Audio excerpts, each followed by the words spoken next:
Ibnu Gunawan. Selamat datang Bapak di webinar kita pada pagi hari ini. Silakan Pak Ibnu jika ingin menyapa para peserta dari seluruh Indonesia ini Pak. Ya, baik. Selamat pagi Ibu Bapak sekalian. Assalamualaikum warahmatullahi wabarakatuh. Salam sejahtera untuk kita semua ya. Senang sekali bahwa tadi saya dengar sudah bergabung kurang lebih 126 ya. Dan kalau saya melihat terdaftar itu dari 26 provinsi ya, dari 34 provinsi di Indonesia. Ini juga sekaligus menyampaikan bahwa PT Gama Multi akan terus menghadirkan seminar ataupun pelatihan yang tentu relevan dengan kebutuhan Ibu Bapak sekalian di pemerintahan daerah. Dan karena kondisinya tadi selamat datang juga Pak Aan, disebutkan ada yang bilang new normal, bukan new normal, istilahnya sekarang harusnya next normal, oke, apapun istilahnya, tetapi aktivitas pembelajaran tetap harus berlangsung, hanya kita sesuaikan ya.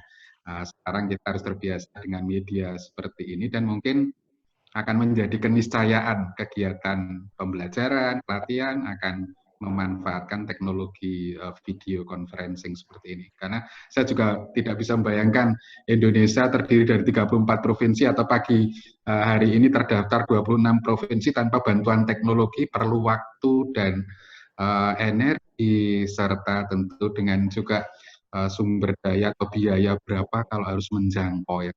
34 provinsi di Indonesia dan kalau nggak salah 584 kabupaten kota ya. Jadi senang sekali Mbak Pinky kita Gama Multi bersama dengan Bu Rita dan tim bisa mengadakan lagi. Ini yang kedua ya di era pandemi kita adakan. Oke ya. Oke. Terima kasih Pak Ibnu. Mungkin ada lagi yang mau disampaikan? Sementara itu cukup karena nanti ada pembukaan sambutan ya. Oke. Terima kasih Pak Ibnu. Iya, untuk informasi Bapak dan Ibu sekalian, Pak Ibnu adalah Direktur Utama dari Gama Multi Group. Jadi nanti juga akan ada pembukaan dari beliau gitu ya. Oke, sambil menunggu yang lain, saat ini telah 138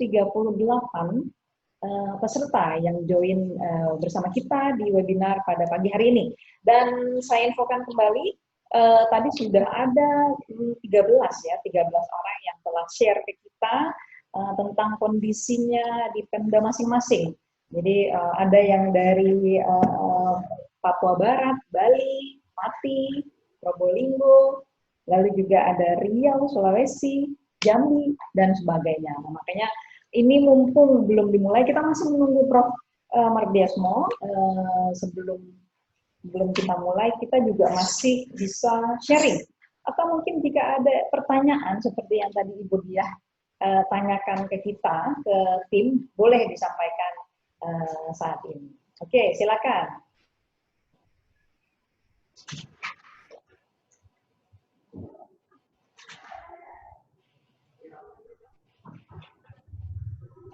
Iya, saya tadi sudah menyapa yang dari Aceh ya. Karena tadi yang di awal malah sudah duluan yang Papua Barat gitu. Jadi saya mau menyapa yang ujung satunya nih, yang Aceh belum. Jadi yang tengah itu tadi mungkin bisa diwakili dari Pulau Jawa ya, dari Pati, juga Probolinggo, dari yang tengah Sulawesi, ya. Sumatera juga tadi ada dari beberapa. Assalamualaikum warahmatullahi wabarakatuh. Waalaikumsalam. Selamat datang, Profesor Mardiasmo. Ya. Selamat pagi, Pak. Pagi, sehat Bu. Kabar?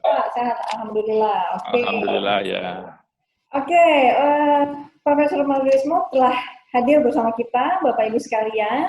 Jadi sebentar lagi kita akan memulai acara webinar pada pagi hari ini. Oke, gimana? Pak Profesor Mardiasmo menyapa dulu Bapak Ibu sekalian atau kita bisa Pak Ibnu dulu, Pak Ibnu atau gimana? Saya ngomong aja. Oke, silakan Pak Ibnu udah bicara juga Pak, gitu. Jadi udah ya, alhamdulillah. Ya. Ya, assalamualaikum warahmatullahi wabarakatuh. teman-teman semuanya. Waalaikumsalam warahmatullahi Ya, wabarakatuh. Pak Ibnu Gunawan, terima kasih Pak Ibnu dan juga seluruh peserta ini Sama-sama, alhamdulillah Prof. ya pesertanya lebih dari 200 ya, betul ya.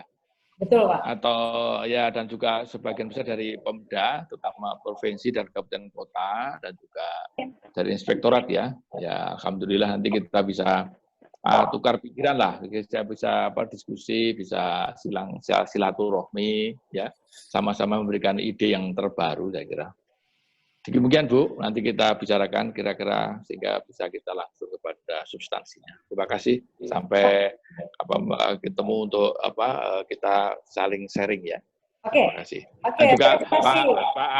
Pak Aan dan juga Bu Devi yang akan menjadi narasumber. Beliau yang ahlinya, saya hanya provokator saja lah. Bukan profesor tapi provokator aja nih saya. Ini deh, Pak. Oke, baik. Sepertinya mungkin kita bisa mulai ya, Prof ya. Ya, boleh silakan Bu. Mohon izin untuk kita mulai. Pak Aan, silakan. Devi. Oke. Silakan. Baik, kita mulai webinar kita pada pagi hari ini. Assalamualaikum warahmatullahi wabarakatuh. Waalaikumsalam. Selamat pagi dan selamat datang Bapak Ibu sekalian peserta webinar Gama Konsultan pada pagi hari ini. Untuk informasi, peserta pada pagi hari ini itu berasal dari seluruh Indonesia. Ada yang berasal dari 26 provinsi. Seperti yang kita ketahui bahwa Indonesia terdiri dari 34 provinsi. Nah, makanya mungkin webinar selanjutnya mudah-mudahan komplit 34 provinsi ikut hadir dalam webinar pada pagi hari ini. Oke, yang terhormat kepada Bapak Profesor Dr. Mardiasmo KIA sebagai keynote speaker kita pada webinar pagi hari ini. Selamat datang Bapak.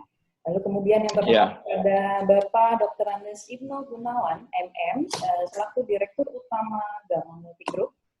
Selamat pagi Pak. Selamat pagi ya. Selamat pagi. Yang terhormat juga kepada Bapak Stefanus Akan, SSTP MSI, sebagai narasumber kita pada webinar pagi hari ini. Dan juga yang terhormat kepada Ibu Devi Rahmawati SE, MM, juga sebagai narasumber kita pada webinar pagi hari ini. Dan juga yang terhormat kepada Bapak Ibu sekalian, peserta webinar kita pada pagi hari ini. Oke, berbahagia sekali pada pagi hari ini kita bisa berjumpa, meskipun ya kita berjumpa secara virtual, tapi tidak merasa fokus kita dan lain sebagainya. Kita dalam webinar bertema penguatan tata kelola pemerintahan yang akuntabel dan sesuai dengan asas good governance. Baik, sebelumnya saya perkenalkan saya, Indah Pinky, sebagai MC webinar kita pada pagi hari ini, akan bersama Bapak dan Ibu sekalian hingga akhir acara. Oke, sebelum kita masuk ke acara pertama, yaitu pembukaan webinar oleh Bapak Ibnu Gunawan, dimohon kepada seluruh peserta untuk menonaktifkan mikrofon atau speakernya selama acara berlangsung, kecuali di saat sesi tanya jawab nanti. Kemudian juga jika ada pertanyaan, dapat langsung menuliskan di kolom chat dan akan saya bacakan di sesi tanya jawab nanti.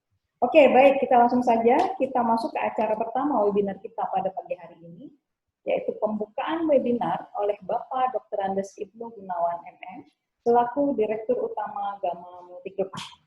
Kami berikan waktu 10 menit kepada Bapak Ibnu Gunawan. Kepada Pak Ibnu Gunawan, saya silakan. Baik, terima kasih Mbak Pinky, yang terhormat Prof.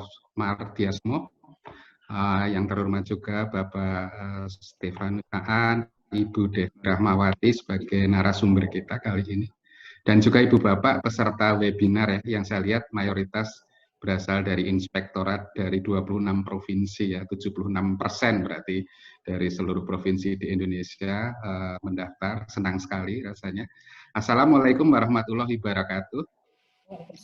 Salam sejahtera untuk kita semua. Pertama-tama, perkenankan saya atas nama PT Gama Multi Usaha Mandiri, perusahaan induk milik Indonesia ini, mengucapkan selamat datang dan terima kasih kepada Ibu Bapak peserta webinar tema kita kali ini adalah penguatan tata kelola pemerintahan yang akuntabel dan sesuai asas good governance. Ini adalah webinar yang kedua ya, yang kami adakan di masa pandemi COVID-19 ini. Webinar sebelumnya, tanggal 24 Juni 2020, bertemakan mengawal perubahan organisasi menuju e-government di era digital dan pandemi COVID-19. Dari webinar yang pertama itulah kami menangkap kesan yang kuat ya, perlunya apakah itu pembekalan atau pelatihan bagi pemerintahan di daerah ini, karena memang menghadapi dinamika situasi ya, ada pandemi di mana tentu itu akan sangat berdampak ya dari segi apakah tata kelola atau keuangan. Belum nanti saya pikir di akhir tahun juga pilkada dengan anggaran barunya serentak ini tentu memberikan tantangan tersendiri bagi ibu bapak sekalian. Nah, pada webinar kali ini fokusnya adalah tata kelola pemerintahan serta pengelolaan keuangan daerah dengan berbagai indikatornya dan juga e-governance. Seperti webinar atau pelatihan sebelumnya, kami PT Gama Multi Usaha Mandiri selalu menyajikan topik yang relevan dan dengan narasumber para praktisi yang kompeten. Tidak ketinggalan tentu adalah pembicara kunci kita kali ini yang sudah tidak diragukan lagi kepakarannya, yaitu Profesor, saya menyebutnya tetap lengkap Profesor, bukan provokator ya, Profesor Dr. Mardiasmo QIA. Terima kasih Prof. Untuk kesediaannya memberikan kata kunci pada webinar yang kedua kali ini ya. Terima kasih Pak atas kesempatannya juga, berikan kesempatan untuk memberikan share. Iya, baik. Jadi, besar harapan kami tentu bahwa webinar kali ini akan sangat bermanfaat bagi ibu bapak sekalian ya dalam mengemban tugas dan tanggung jawab di organisasi masing-masing, menghadapi situasi yang tentu sangat menantang, tidak mudah, dan ini dihadapi saya tahu tidak hanya di sektor pemerintahan atau government ya, tetapi juga di swasta sama. Kita semua menghadapi tantangan yang cukup berat, tetapi kita harus selalu semangat, optimistis gitu. Kita coba mengerahkan semua kemampuan kita untuk survive di masa-masa sulit ini. Tidak lupa kiranya nanti mohon juga Ibu Bapak berkenan memberikan masukan topik-topik apa ya yang diperlukan guna mendukung tugas Ibu Bapak sekalian. Dan kami ucapkan terima kasih kepada panitia penyelenggara di bawah ini pimpinan Bu Rita dan Pak Jarwo. Semoga webinar ini bermanfaat bagi peningkatan kompetensi para peserta dan juga kualitas pengelolaan pemerintahan serta keuangan daerah. Akhirnya saya ucapkan selamat mengikuti webinar kepada para peserta semuanya. Salam sehat dan produktif untuk kita semua. Wassalamualaikum warahmatullahi wabarakatuh. Demikian Pak. Waalaikumsalam warahmatullahi wabarakatuh. Ya, baik. Terima kasih untuk Pak Ibnu Gunawan telah membuka webinar kita pada pagi hari ini. Semoga setelah dibuka oleh Direktur Utama Gama Multi Group, Bapak Ibu sekalian, keluarga peserta menjadi lebih semangat lagi untuk mendengarkan dan menyimak sesi-sesi pemaparan selanjutnya. Oke, baik. Kita lanjutkan ke acara berikutnya, yaitu pemaparan oleh keynote speaker webinar pagi ini oleh Guru Besar Fakultas Ekonomi dan Bisnis Universitas Gadjah Mada, Profesor Dr. Mardiasmo, CIA. Tapi sebelumnya saya akan membacakan CV dari Profesor Mardiasmo. Gitu ya, Pak? Nah. Tidak usah. Oke, berarti saya ingin menginformasikan aja, Bin. Profesor Mardiasmo punya 10 gelar.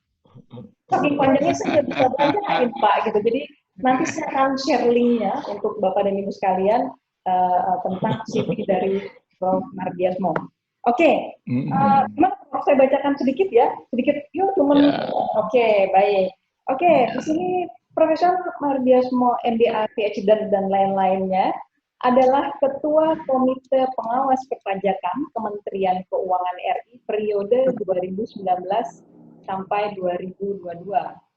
pada Kabinet Kerja Pemerintahan Indonesia periode 2014 sampai 2019, beliau dipercaya sebagai Wakil Menteri Keuangan dan sekaligus sebagai anggota Dewan Komisioner Otoritas Jasa Keuangan OJK, ex officio dari Kementerian Keuangan. Sebelumnya beliau menjabat sebagai Kepala Badan Pengawasan Keuangan dan Pembangunan BPKP tahun 2006 dan 2010. Lalu juga beliau sebagai Guru Besar Fakultas Ekonomi dan Bisnis Universitas Gadjah Mada yang aktif juga menulis beberapa buku, diantaranya Perpajakan, Otonomi dan Manajemen Keuangan Daerah, juga Akuntansi Sektor Publik, serta Pijar Sang Pembelajar, Percik Pemikiran Mardiasmo oleh Hananto Widiatmoko CS. Oke, baik. Oh, ada satu lagi nih Pak. Pak Profesor Mardiono juga menjabat sebagai Ketua DPN Ikatan Akuntan Indonesia IAI periode 2010 sampai 2014, 2014 sampai 2018, dan 2018 hingga 2022. Oke, saking takdirnya dengan kita yang Oke, baik, kita langsung saja kita berikan waktu untuk Profesor Mardiasmo selama 30 menit kepada Bapak Profesor Mardiasmo. Saya silakan, Bapak. Baik, terima kasih Mbak Diah ya, Mbak Indah ya. Bismillahirrahmanirrahim. Assalamualaikum warahmatullahi wabarakatuh. Dan selamat pagi, salam sejahtera bagi semuanya dan semangat pagi, terus sehat, stay healthy dan stay produktif. Saya sebaiknya ngundang Mas saja lah daripada Pak, karena kan saya lebih tua semuanya. Jadi Mas Ibnu Gunawan sebagai Direktur Kamar Multi Usaha Mandiri UGM yang selalu aktif di dalam memberikan kontribusinya dan webinar yang saya sudah 2 kali juga, bahkan 3 kali saya bicara, yang pertama di Jakarta.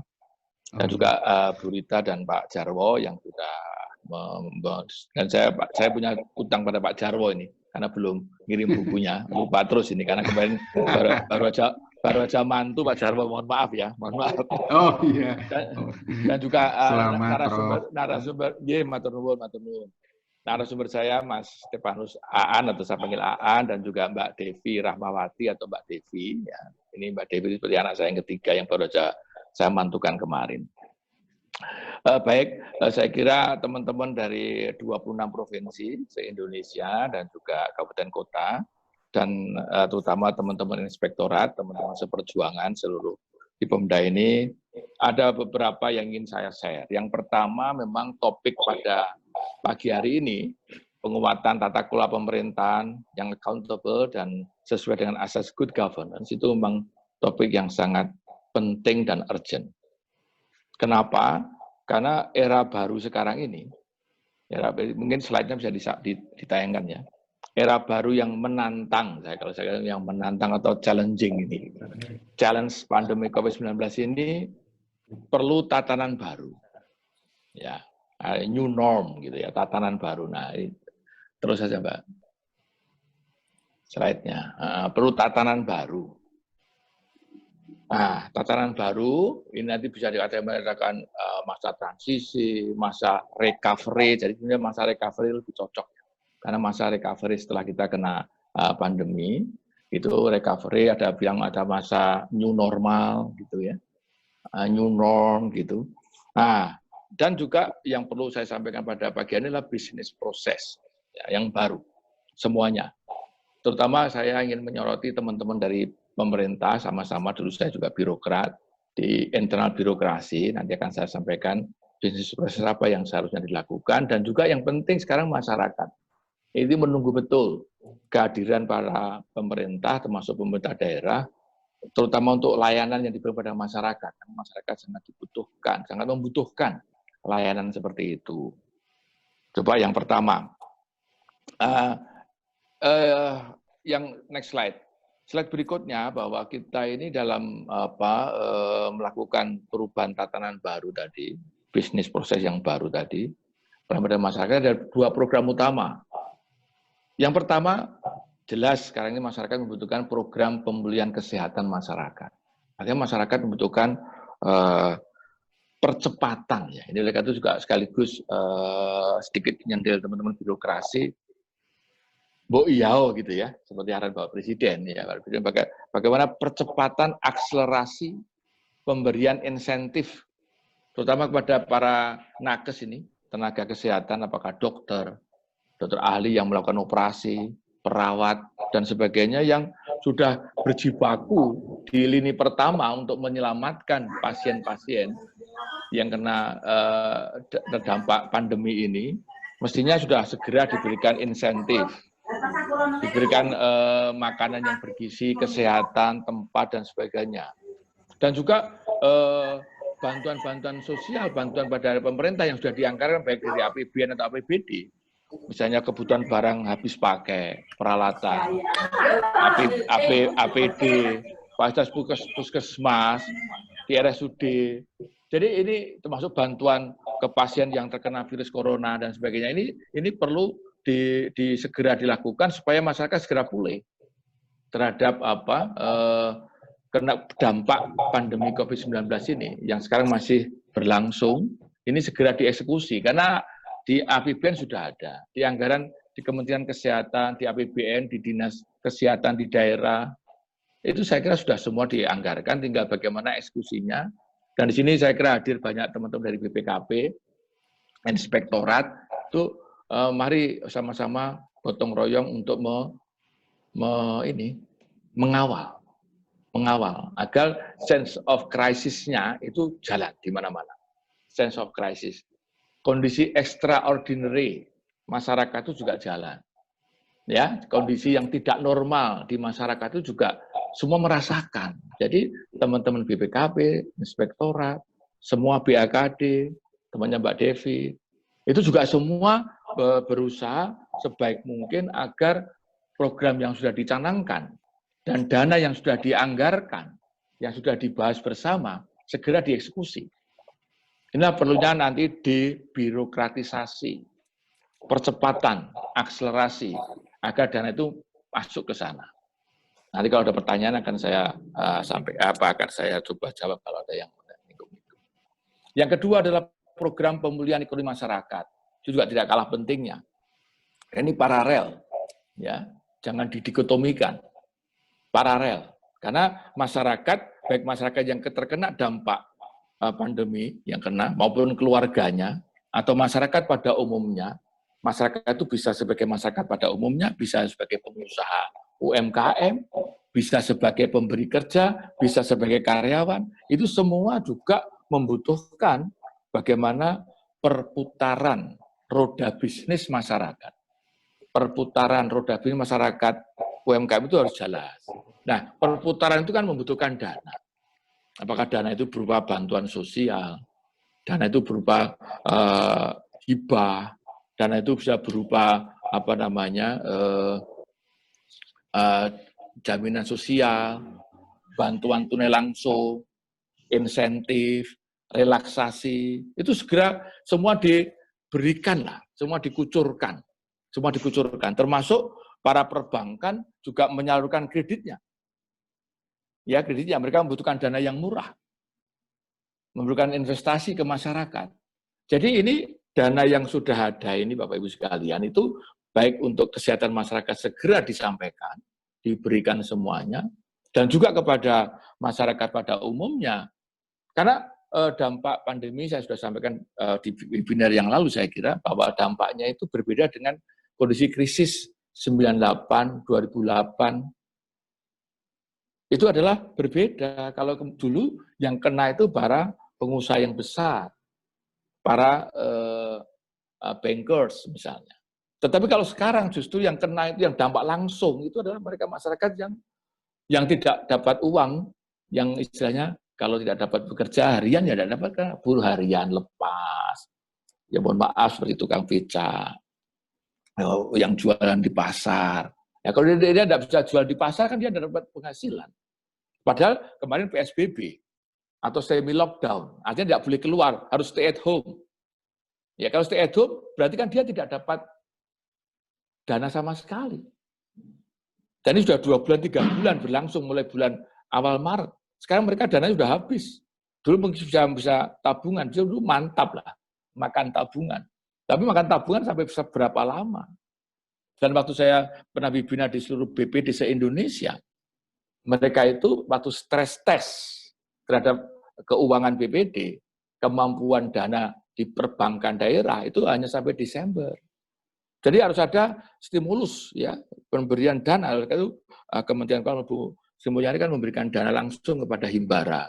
Saya dengar akan dapat dana langsung kepada BPD untuk memulihkan ekonomi. Karena kalau perbankan diberikan sebagai fungsi intermediary, perbankan akan menyalurkan kredit. Apakah itu KUR, kredit usaha rakyat, ataupun ke yang lain. Nanti juga bisa kita diskusikan bagaimana bisa untuk ke sana. Karena waktunya sangat terbatas, disuruh disemprit sama Mbak Diah ini, Mbak Indah ya. Nah, terus ke slide berikutnya. Nah, untuk melakukan itu, saya ada usulan pada hari ini, ada 2 transformasi yang ingin saya lakukan. Ya, yang kita lakukan, saya kira semua pemerintah daerah juga melakukan. Yang pertama adalah transformasi anggaran. Yang berikutnya nanti transformasi pelayanan publik. Nah, untuk bisa mendapatkan transformasi anggaran, ini kan kemarin sudah ada shifting, waktu webinar yang pertama saya sudah sampaikan, waktu itu ada realokasi, ada shifting, ada focusing, untuk siapa? Untuk kepentingan publik, karena masyarakat sekarang membutuhkan, terutama ini kepentingan publik, karena sementara ini sebagian besar dana itu lebih kepada belanja untuk kepentingan aparatur kadang-kadang. Aparatur didahulukan, tapi dengan sekarang ini ada hikmahnya yang perlu kita kapitalisasi. Ada hikmahnya dari sisi anggaran itu, teman-teman yang buat anggaran itu, termasuk Bu Devi yang di bagian BAKD, bahwa sekarang, dan nanti juga peran daripada Inspektorat Jenderal akan saya sampaikan, atau Inspektorat yang di Pemda, bagaimana bisa mengawal Pemdanya untuk mentransformasi itu melebihi dari reformasi. Karena ada perubahan yang sangat mendasar di dalam proses budgetary cycle, mulai dari penentuan kebijakannya, penyusunan dan perencanaan dan penyusunan anggarannya, sampai eksekusi, sampai pelaporan dan pertanggungjawaban yang betul-betul berorientasi pada program, 2 program tadi. Jadi transformasi anggaran yang berorientasi pada 2 program tadi, yaitu program apa? Program pemulihan kesehatan rakyat dan program pemulihan ekonomi rakyat. Apalagi Bapak Presiden, Pak Jokowi sudah menyampaikan bahwa sekarang itu money follow program, bukan money follow function lagi. Jadi program itu diikuti uangnya. Nah, pasti uangnya akan berorientasi pada kepentingan publik untuk bagaimana bisa melayani, untuk memberikan masyarakat supaya sehat, dan bagaimana bisa memulihkan ekonomi masyarakat. Nah, setelah transformasi anggaran, maka berikutnya adalah bagaimana transformasi melebihi pelayanan publik ini. Nanti satu persatu akan saya uraikan, satu persatu. Silakan untuk transformasi anggaran. Nah, di dalam transformasi anggaran ini, paling tidak saya ada beberapa usulan. Silakan Mbak, slide berikutnya. Yaitu pertama, kita mestinya menggunakan prinsip 3E dan 2E. 3E itu adalah ekonomi, efisiensi, dan efektivitas atau value for money. Saya sudah tahu semua bahwa kita harus hemat, tidak boros, karena sekarang ini semua orang mengatakan ikat pinggang. Ya, kalau dulu kan kadang-kadang belanja barang aja berapa banyak konsumsi untuk perjalanan dinas, untuk considering kemana-mana, itu kan sekarang udah hemat dan boros. Dan juga menentukan prioritas. Prioritas utama apa? Prioritas utama bukan kepentingan aparatur. Prioritas utama adalah bagaimana kepentingan rakyat, terutama rakyat yang jelata ini. Rakyat masyarakat yang kurang mampu dan tidak mampu ini. Pengusaha yang UMKM. UMKM itu lebih kepada yang mikro, bahkan yang ultra mikro. Ya, jadi bagaimana kebutuhan pokok rakyat, masyarakat pada umumnya. Dan juga selalu waspada, berhati-hati, adanya risiko dan ketidakpastian, karena ketidakpastian sampai hari ini masih besar. Ya, hati-hati loh, kita masih recovery, masih Pak Presiden sudah menyampaikan extraordinary, ada sense of crisis. Jadi belum saatnya kita seperti normal kembali. Jadi masih harus ada antisipasi. ada seperti ada ketidakpastian. Dan ditambah 2E yang terakhir adalah equality dan equity, atau equity dan equality. Artinya anggaran publik, anggaran rakyat, ini kan dana publik, public money, uang dari pajak, uang dari retribusi, uang dari hasil tambang kita, hutan kita. Ini harus dimanfaatkan oleh rakyat seluas-luasnya untuk rakyat, yaitu bagaimana adanya pemerataan dan keadilan dalam masyarakat. 3E dan 2E. Ya, nanti di slide berikutnya ada itu. Nah, yang berikutnya adalah tidak ada fraud. Jangan sampai ada fraud, ya, ada fraud. Jangan sampai ada fraud ini. Ini nanti saya sampaikan di accounting. Dan sudah saatnya kita ke IT base, karena kita sudah local government kemarin waktu webinar yang dulu, e-government, semua pakai I semua, ya. Dan yang penting digitalisasi data dan big data yang bisa saya lakukan. Nah, ini teman-teman inspektorat, saya coba untuk bisa sendiri sedikit bagaimana peran Bapak Ibu sekalian inspektorat, jangan istilahnya bisnis ya, tapi kebiasaan saja, tapi ini betul-betul harus agility, harus agile.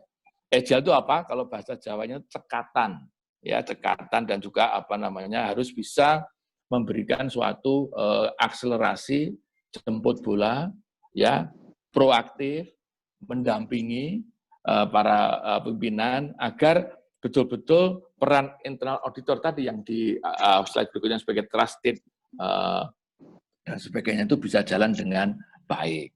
Itu secara umum dulu ya, secara umum dulu. Dan yang terakhir, bagaimana SDM yang tangguh dan mumpuni. Jadi SDM yang betul-betul punya soft skill, punya hard skill, punya attitude yang bagus. Jadi dulu ada IPTEK, ilmu pengetahuan dan teknologi, juga ada IMTAK, ada Imam dan Takwa yang dari Pak Habibie kemarin dulu, dan berbudi luhur. Nanti juga ini penting. Integritas itu penting sekali. Integritas itu penting sekali. Nanti kita lihat. Bulan pakai. Terus. Berikutnya. Nah, selain itu saya akan menambahkan model pelaksanaan 2 transformasi tadi. Ini kok ramai sekali ya. Oke. Nah, ada 2 untuk melaksanakan tadi yang 2 transformasi anggaran dan transformasi apa tadi? Pelayanan publik itu ada 2. Yang pertama adalah melalui koperasi. Ya, saya kira koperasi tahu sendiri bahwa sekarang itu kita harus kembali back to basic, ke gotong royongan, karena sekarang ini semua kan dengan pandemi COVID-19, dengan beberapa bulan di rumah, ya, dan sekarang baru eranya itu kan sekarang bagaimana meresapi hikmah yang ada di sana itu bagaimana. Maka kemarin saya sudah menyampaikan bagaimana usaha bersama, kegotong royongan, ya, koperasi, karena masing-masing individu kan akan bekerja dengan IT yang sekarang ini. Nah, kadang-kadang mereka kesulitan di dalam pemasaran, kesulitan dalam distribusi, kesulitan dalam dan dia tidak sesuai dengan economy of scale, masih terlalu kecil untuk bekerja sendiri. Maka sebaiknya kita melakukan KUD. Dulu kan ada koperasi unit desa dengan dana desanya. Ya, ini beberapa koperasi bisa dijalankan sehingga para masyarakat ultra mikro ini atau mikro ini bisa bekerja sama menjadi satu dalam bentuk koperasi atau BUMDes kalau di daerah, di desa-desa, BUMDes itu bisa berjalan seperti itu. Dan nanti ada triple helix yang akan saya jelaskan. Coba dijelaskan satu persatu, silakan. Slide berikutnya. Dari tadi ini yang dikatakan tadi, saya mencoba karena sebagian besar saya dapat informasi bahwa ada inspektorat yang hadir pada hari ini, maka saya coba untuk, walaupun sudah beberapa kali saya tayangkan, tapi ini saya kira perlu sekali bahwa paparan ini, slide ini akan sangat lebih relevan dengan kondisi yang sekarang ini. Karena kita tidak lagi seperti Menara Gading, strategic partner, trusted advisor itu harus dibuktikan, dibumikan, ke benar-benar, karena sekarang ada transformasi anggaran. Harus turun gunung, memberikan proaktif, jemput bola kepada masyarakat agar betul-betul good governance, yaitu dalam bentuk transparansi dan akuntabilitas, dan juga clean government atau clean institution, baik government atau private, itu bisa betul-betul berjalan. Dan pernah saya sampaikan bahwa ini kondisi baru extraordinary, kondisi yang tidak normal. Tapi nanti kan kondisi itu kan akan diaudit oleh external auditor, atau bahkan mudah-mudahan tidak ada fraud ya Pak Ibnu Gunawan ya. Kalau ada fraud, nanti kan mesti ada kan berhubungan dengan aparat penegak hukum. Nah oleh karena itu sebagai statistik dan trusted advisor memberikan advice agar sekarang itu semua direkam. Kondisi-kondisi yang kejadian misalnya pengadaan barang ataupun hal-hal yang sifatnya agak sedikit. Karena ini kan harus cepat. Harus istilahnya 5 tepat waktu, tepat sasaran, tepat jumlah, tepat kualitas, tapi harus tetap accountable. Nah ini yang harus dikombinasikan itu. Ya kalau semua menunggu administrasinya lengkap, semua menunggu seperti ini, nanti masyarakat sudah banyak yang kena dampaknya, kita terlambat. Jadi ini adalah kombinasi bagaimana adanya transformasi, dalam transformasi melebihi dari reformasi. Bagaimana governance, risk and management dan prosesnya itu bisa berjalan dengan baik. Ya, ini saya coba terus, silakan waktunya nih. Nah, ini juga sekarang ini sudah era baru, era transformasi. Sebenarnya three line of defense itu sudah saatnya diperbarui. Dan bahkan saya dapat masukan dari teman-teman yang dulu konseptor three line of defense, ada first line, second line, third line. Ini sudah mulai di merge. Ya, jadi teman-teman inspektorat jangan sebagai third line of defense hanya menunggu saja. Menunggu nanti maka turun gunung sampai ke first line of defense men-set up agar di first line of defense-nya itu bisa berjalan. Karena third line defense akan berjalan dengan baik kalau first line and second line jalan. Kalau first line and second line tidak jalan, tidak nyambung, kasihan nanti APIP-nya. Maka APIP-nya harus membuild bahwa first line, second-nya in place dulu, jalan dulu. Setelah jalan, maka sebagai APIP, sebagai third line of defense, itu bisa. Dan itu di dalam seluruh cycle. Ya, tidak di akhir saja, di pelaporan dan pertanggungjawaban, enggak. Di dalam perumusan kebijakan. Paling penting dalam perumusan kebijakan, karena dalam menentukan semuanya. Tadi dikatakan tadi, efektivitas tadi, 3E tadi. Karena sekali kita salah melangkah, sekali kita salah menentukan prioritas, maka akan repot. Maka prioritas utama ada tadi, 2 tadi. Bagaimana memulihkan kesehatan masyarakat, bagaimana memulihkan ekonomi masyarakat tadi. Nah itu diikuti dengan bagaimana merencanakannya, menganggarkannya, dan bagaimana eksekusinya ini, pelaksanaannya itu bagaimana. Nah, oleh karena itu tadi, saling mengawal, gotong royong, saling mengisi, kan seperti itu, dan semua direkam, sehingga semua kalau ada apa-apa bisa dilihat seperti, bisa dibuktikan. Termasuk pencatatannya, pelaporan, dan monitoringnya. Jadi ini bagaimana kita bisa betul-betul accountability dan kinerja itu betul-betul balung sumsum gitu ya, tidak hanya di permukaan saja, tapi betul balung sumsum, dan itu dibuat, diramu oleh seluruh internal maupun stakeholder yang ada di pemerintah daerah. Silakan. Nah, ini tadi yang saya katakan ada 3E, terutama ini kan mengapa APIP saya sebutnya, karena terutama dalam pengadaan. Karena biasanya kalau pengadaan itu biasanya yang ada masalah dengan aparat penegak hukum. Apakah KPK, apakah kepolisian, atau kejaksaan, baik di level pusat maupun level daerah itu, oleh karena itu bagaimana PBJ, baik pra-PBJ atau pasca PBJ, itu juga kalau bisa dikawal sama BPKP yang dulu namanya probity audit. Sekarang mungkin ada perubahan sedikit istilahnya ya, tapi intinya sama, ada upaya preventif. Ya, jadi teman-teman inspektorat mengajak BPKP sebagai APIP, ya itu bisa memberikan suatu upaya preventif dan rasa kenyamanan di dalam pelayanan publik. Silakan. Terus slide berikutnya. Nah ini saya karena saya di bidang akuntansi Pak Ibnu Gunawan. Ini akuntansi itu ada dua tergantung pada pisaunya. Satu sisi akuntansi sebagai instrumen pendeteksi dan pencegah fraud. Ya kita sebagai deteksi mencegah fraud. Anak saya sekolah menjadi certified forensic auditor ya, forensik ya. Karena dia mendeteksi. Tapi jangan lupa, karena kalau mereka tidak amanah, itu akuntan itu juga bisa digunakan untuk menyembunyikan fraud, Pak. ini harus hati-hati, ya kan? Ya. Jadi tergantung pada kita mau apa. Oleh karena itu saya katakan tadi, kita harus tergantung pada integritas kita, mental attitude kita seperti apa. Ya, jadi kita bagaimana supaya kita jangan sampai kita hanya karena kalau memang niatnya, nawaitunya ada mens rea, niat jahatnya, maka bisa saja dia menyembunyikan fraud. Ya kan, padahal tugas kita adalah bagaimana kita bisa mendeteksi dan mencegah fraud dengan ilmu-ilmu yang kita dapatkan, kan gitu. Jadi ilmu itu tergantung pada kita. Oleh karena itu, slide berikutnya. Nah, itu maka oleh karena itu integriti itu saya kira yang penting, Pak Ibnu. Bapak sekalian, integriti itu sangat tergantung pada values yang di paling kanan itu values, moral commitment, etik, ethos dan spirit. Itu kan sebagai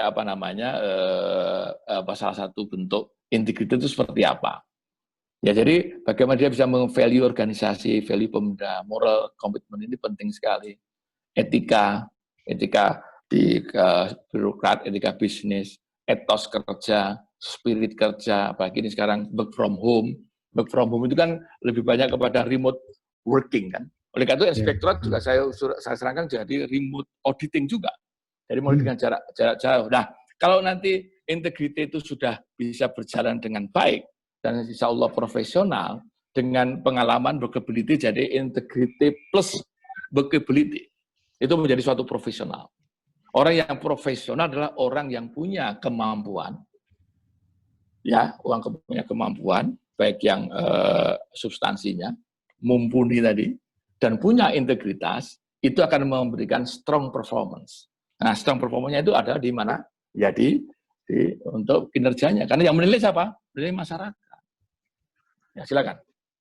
Masih ada berapa lagi, Mbak Indah, berapa menit lagi? Nah, oleh karena itu, Pak Ibnu dan juga Bapak Ibu sekalian, maka untuk bisa melaksanakan itu, maka setiap individu, ini kalau saya bilang professional accountant, karena kebetulan saya di sebagai accountant, tapi kalau ini bisa di semua lini, apakah pemerintah daerahnya, atau para pejabatnya, para inspektoratnya, kepala inspektoratnya, maupun anggotanya, itu pertama harus punya kompetensi, ada di benak, di head-nya, tapi di integritasnya, di hatinya, itu harus betul-betul menanamkan value tadi, value yang positif, ya, untuk menjaga tetap konsisten, menjaga prinsip.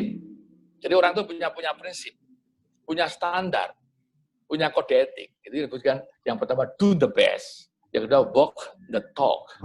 Itu yang harus diambil. Nah, oleh karena itu yang melekat untuk respected individu maupun respected profesi. Jadi apakah dia itu secara individu direspek oleh orang, ya, dan sebagai profesi direspek karena dia punya kepalanya isi, hatinya juga isi, dan mati menanamkan nilai-nilai yang positif pada dirinya. Nah, kalau semua masyarakat, inspektoratnya, BAKD-nya, kepala daerahnya, termasuk masyarakatnya juga seperti itu, ya akan lebih bagus. Slide berikutnya. Nah, ini yang tadi sebelumnya ada koperasi ya, tapi koperasi saya belum sempat memberikan paparannya, nanti next time. Nah, satu hal Pak Ibnu, dan ini kan saya di UGM sebagai guru besar. Saya kira kita harus triple helix model itu harus kita kembangkan. Ini Pak Ibnu sudah mengembangkan sebagai Gamma Multi ini. Ya kan usaha-usaha mandirinya kan bagaimana pemerintah, baik pemerintah pusat, pemerintah daerah ya Pak Ibnu ya. Baik, dengan industrinya itu di mana-mana, di perkebunan, di perkebunan teh misalnya ya Pak Ibnu ya. Industri mana? Ini ada dan akademisi. Ini adalah link and match. Link and match akan menjadi pengungkit kinerja bangsa ini. Nah, kalau triple helix ini dikembangkan, pemerintah misalnya pemerintah daerah atau di kota Jogja lah misalnya ada regulation atau fiscal instrument, ya kan? Nanti ada di situ ada industri, maka link and match akan jalan di situ, modelnya di situ. Nah, di sini dengan kondisi sekarang pasca pandemi COVID-19 ini sangat relevan. Jadi pertama adalah koperasi tadi, usaha bersama, saling gotong royong, modalnya dikumpulkan dari dan oleh dan untuk anggota, ya kan gitu kan, koperasi itu. Di satu sisi kita memberikan, jadi istilahnya kita bermitra, bekerja sama, baik pemerintahnya, baik akademisinya, baik industrinya, termasuk masyarakat. Nah, satu hal yang belum saya jelaskan mengenai eligibility tadi, coba yang di slide berikutnya dari slide sebelumnya ya. Ada nggak Mas? Ya. Agility. Sebelumnya kayaknya agility. Sebelumnya ya, tadi saya ada yang kelewatan tadi yang saya tulis sebetulnya, tapi lupa belum saya masukkan. Bukan agility Pak Ibnu. Tapi sebentar. Eligibility Pak. Eligibility. Jadi eligible. Okay. Saya lupa. Ini terutama yang berkaitan yang tadi yang berkaitan dengan pelayanan publik Pak. Pelayanan publik, saya lupa nih tadi karena kemarin Sabtu Minggu jadi udah kalau seminar Senin itu Sabtu Minggu harus buat makalah itu repot. Coba yang transformasi pelayanan publik. Yang slide kedua kayaknya transformasi. Slide kedua ya. Saya mohon maaf ya Pak ini. Jadi ya sebelumnya. Satu lagi. Ini? Iya. Ini? Ya. Okay. Nah, itu salah satunya adalah bagaimana kita adanya eligibility-nya, Pak. Oh, baik. Ya, eligibility-nya sebentar saya tarikan. Nah, jadi begini, ini masyarakat juga harus dicoba, karena transformasi pelayanan publik, itu teman-teman harus punya pola baru tadi. Ya, semua pakai e-service, tapi semua yang dibutuhkan masyarakat. Karena masyarakat itu yang dibutuhkan, ya Pak Ibnu dan Bapak Ibu sekalian, adalah bagaimana pelayanan itu cepat, murah, terjangkau, coverage-nya, ya toh? Dan yang paling lagi adalah kepastian. Jangan dipingpong, jangan dibuat bertele-tele gitu. Jadi sekali lagi harus cepat, murah, dan terjangkau pada seluruh masyarakat luas, baik yang they have maupun yang they have not, ya, dan juga ada kepastian. Karena kalau seperti di luar negeri itu pahamnya mereka sudah bayar pajak, sudah bayar retribusi, jadi mereka sudah punya kewajibannya sudah diberikan, haknya seperti gitu.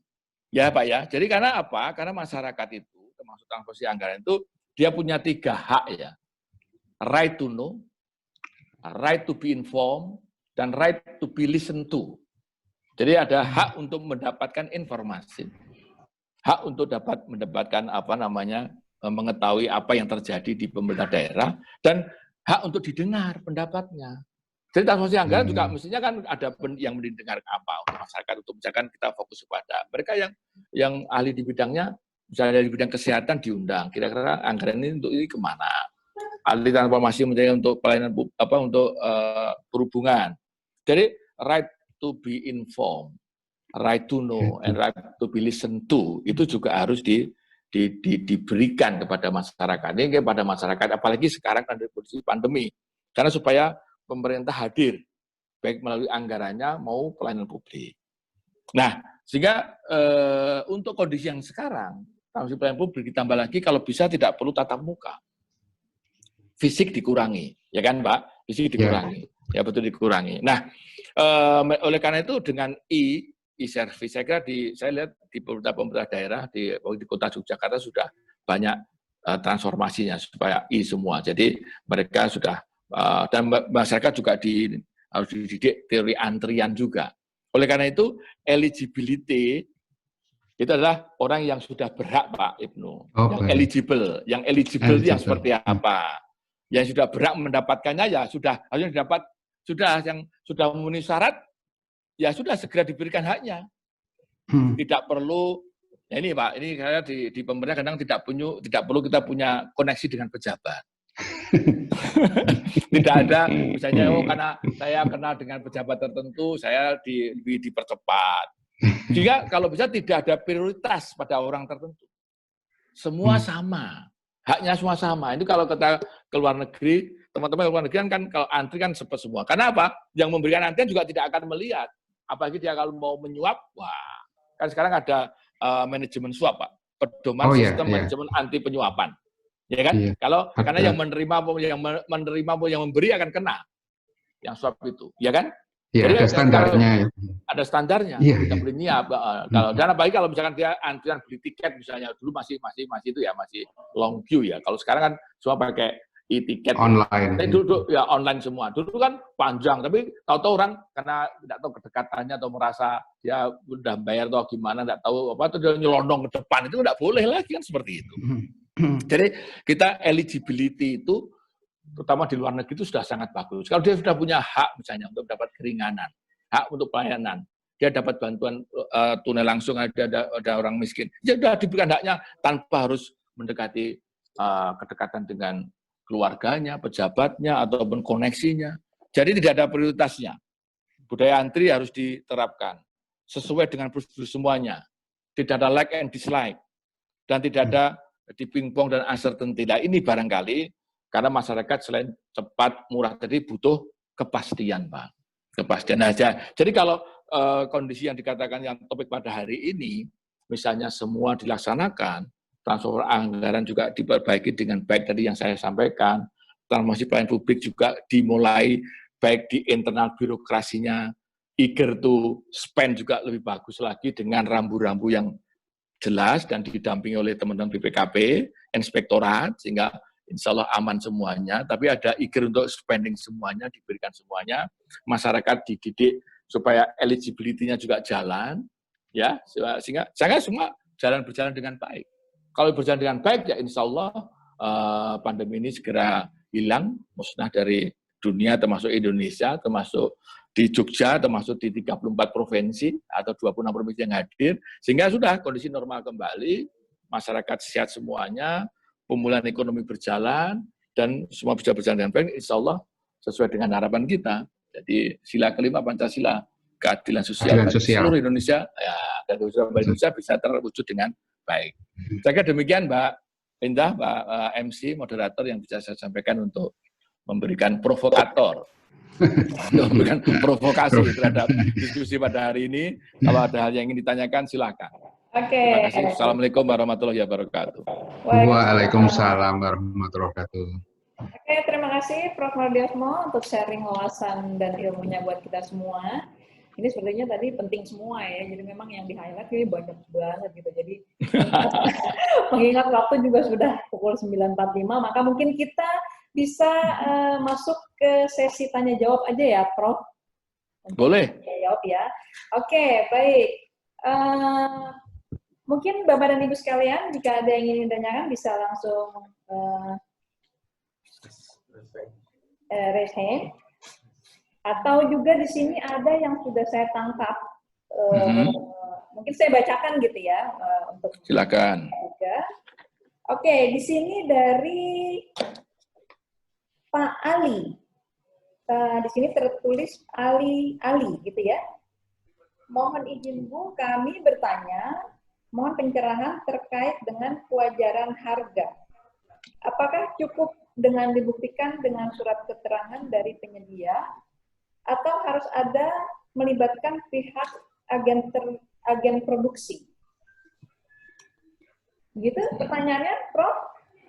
Ya, ini sebenarnya pertanyaannya sangat teknis ya. Itu nanti bisa ditanyakan kepada narasumber atau teman-teman inspektorat. Harga itu tadi yang coba yang 3E tadi ya, yang di pengadaan tadi, yang peran Apip tadi, coba lihat yang slide berapa itu tadi. Oh ya. Yang ada sirup tadi. Ya, pengadaan 3E, itu 2E. 3E plus 2E tadi. Slide ketiga apa ya? Satu lagi setelah ini. Pak, slide berikutnya tadi. Slide. Iya. Yang ada 3E plus 2E. 3E plus 2E. Itu kan terutama pengadaan barang. pengadaan Nah, ini. terus setelah itu. Ya, terus. Terus setelah ini. Nah ini peran APIP, boleh saya buat kacamata di situ, peran APIP pengawasannya itu bagaimana? Tadi kan kalau umumnya bagaimana kita bisa, karena harga itu ada dua Mbak. Kalau harga yang biasa, harga yang disampaikan tadi Mas Ali tadi, itu mungkin kita harus ada pembanding.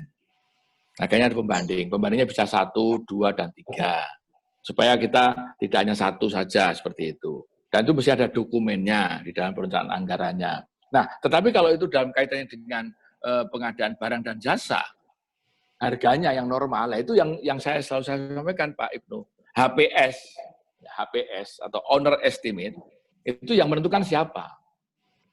Pada saat kita menawarkan barang dan jasa diberikan calon siapa yang melaksanakan itu, ya pengadaan barang dan jasa itu siapa HPS-nya. Karena kalau HPS-nya, mohon maaf, kalau sudah di markup, ya sama saja nanti.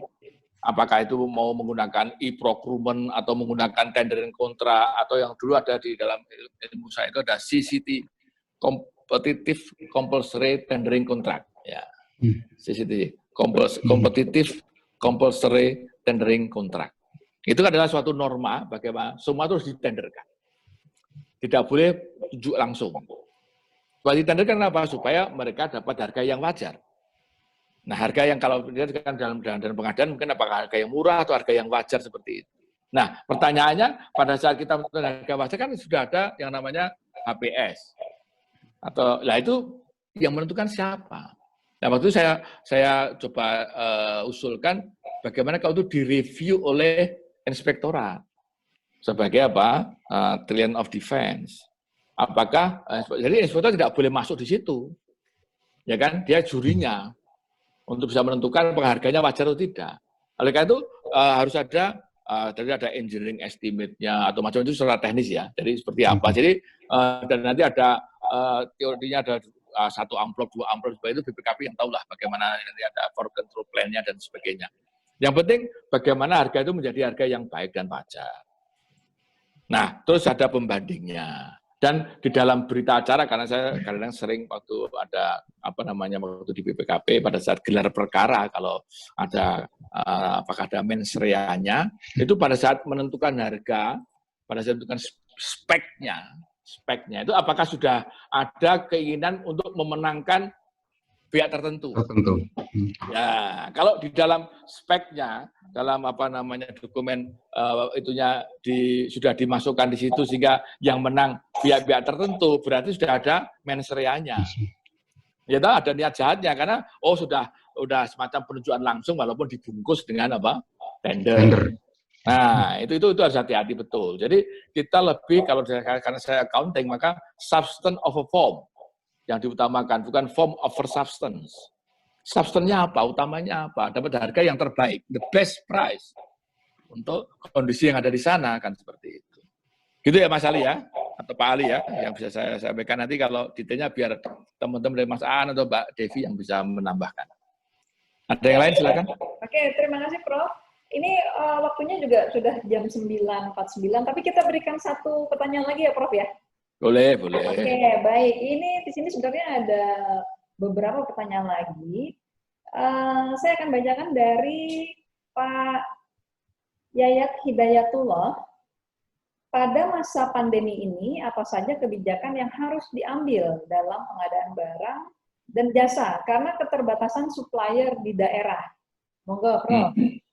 Nah, yang tadi saya katakan, ini peran inspektor penting sekali. Kalau boleh bisa menggandeng BPKP dan juga kalau bisa minta koordinator BPK. Kalau dulu waktu saya di BPKP ada namanya Korwas, koordinator pengawasan di daerah ya, Korwasda, untuk bisa melihat seperti itu. Karena gini, sekarang ini harus dipotret semuanya, Mbak Indah ya, Bapak Ibu sekalian, bahwa misalnya pengadaan, rapat, terus ada ini, semua itu direkam.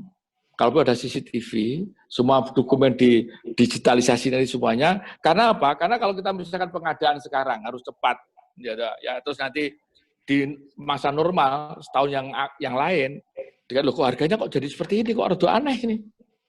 Nah, maka semua itu harus dimunculkan oleh teman inspektorat itu. Jadi three line of defense-nya juga jadi jalan. First line, second line, third line jadi jalan. Jadi semua sudah ada yang pendampingnya, ada pengadaannya, ada faktanya, ada rapat di sana, ada. Jadi semua didokumentasikan, direkam sehingga nanti aparat penegak hukum, ini memang kondisinya kondisi darurat, kondisi yang abnormal. Sehingga sudah diadakan rapat, sudah diadakan seperti itu, karena katakanlah tadi penyediaannya hanya 2 atau 3, maka ada berita acara khusus untuk seperti itu. Karena kalau nunggu diulang lagi tendernya, diulang lagi semua, nanti jadinya nggak eksekusi, ya kan? Tapi eksekusi, tapi dengan penuh kehati-hatian dan penuh antisipasi risiko, tapi tetap accountable. Ya gimana caranya? Ya mari kita desain bersama, sehingga nanti aparat penegak hukum bisa memprove, ini kondisi yang darurat, kondisi yang extraordinary, maka ada istilahnya itu alternatif solusinya, atau kalau di audit namanya itu adanya adalah alternatif audit, misalnya begitu. Gitu ya Mbak Indah ya. Jadi yang penting ada semua direkam itu artinya tidak harus direkam artinya rekam suara, tapi direkam berita acaranya, semua didokumentasikan, semua lengkap semuanya. Kalau mau menghadirkan kepada calon investornya dihadirkan semuanya, berita acaranya ada lengkap semuanya, sehingga tidak ada yang bolong, dan yang kembali lagi yang penting tidak ada fraud, artinya tidak ada niat jahat dari para pelaksananya. Demikian Mbak, terima kasih. Oke, bisa diterima oleh Pak, ini mudah-mudahan bisa diterima ya oleh Pak Yayat tadi ya. Oke, baik. Pak Yayat. Pak Yayat, ya. Oke, mengingat waktu juga telah lewat nih Prof, jadi ya, oke, berarti kita untuk sesi pertama juga kita sudahi. Terima kasih banyak Prof. Mardesmo telah memberikan paparannya pada pagi hari ini.